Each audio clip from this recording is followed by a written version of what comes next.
Господин полковник, что хорошо. Une attaque! Vite, vite, dépêchez-vous! 让我安静点，我现在不能帮你们。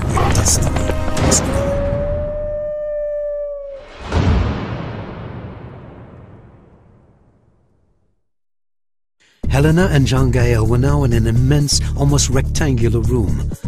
Contrary to the tunnel, this room was decorated and brightly lit with smooth, straight walls. It's beautiful. Yes, we're pretty proud of it. Unfortunately, you might say, we spend more and more time in here. As you can see, the room is our meeting hall, but it's also our cafeteria, dormitory, in short, everything that a shelter should be.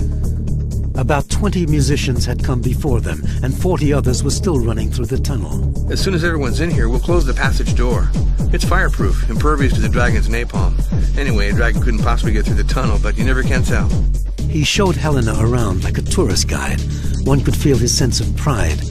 It was a bit strange in such a dramatic context, but it was at the same time reassuring. Obviously, Jean-Gaël was sure that they were safe, and it was comforting to let oneself be convinced, like a man driving his car. It was better to let him believe that his vehicle was the prettiest and the fastest, and that you truly admired it. We have direct ventilation, which comes up to the surface vertically to a camouflage site. We have food reserves, water, and the electricity is self-produced geothermally.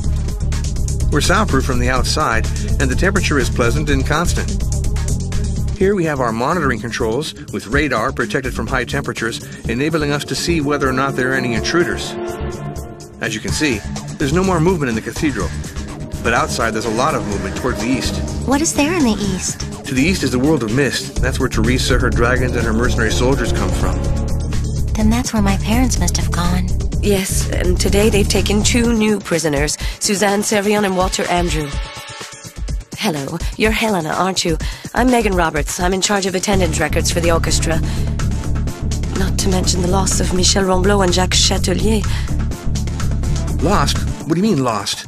They were in the dragon's line of fire when he broke down the door. Suddenly, pride was replaced by sadness. Jean-Gaël imagined the faces of the friends who were lost or captured. He had gone to the conservatory with Walter, and they had shared the same joys and the same ordeals, the anxiety of musical competitions, the stage fright, the exhausting moments while on tour, and the utter joy of being in the same orchestra at last.